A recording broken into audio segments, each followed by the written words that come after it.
വനിതകൾക്കുള്ള യോഗ പരിശീലന പദ്ധതി കൊടകര ഗ്രാമപഞ്ചായത്തിൽ ആരംഭിച്ചു. പഞ്ചായത്ത് കമ്മ്യൂണിറ്റി ഹാളിൽ പഞ്ചായത്ത് പ്രസിഡന്റ് അമ്പിളി സോമൻ ഉദ്ഘാടനം ചെയ്തു. Vice president കെ.ജി. രജീഷ് അധ്യക്ഷത വഹിച്ചു.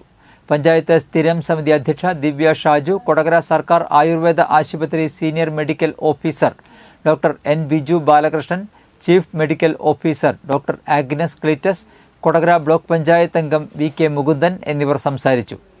യോഗ പരിശീലകരായ രശ്മി ഭാസ്കരൻ, ബേബി മോൻ, അരുൺ ഗുരുക്കൾ എന്നിവരുടെ നേതൃത്വത്തിൽ ആയോധന കലാക്ഷേത്ര വിദ്യാർത്ഥികളും കൊടകര പഞ്ചായത്തിലെ 10ാം വാർഡിലെ യോഗ പരിശീലനം ആരംഭിച്ച വനിതകളും കളരി മുറകളും യോഗ ഡാൻസും സൂര്യ നമസ്കാരവും അവതരിപ്പിച്ചു.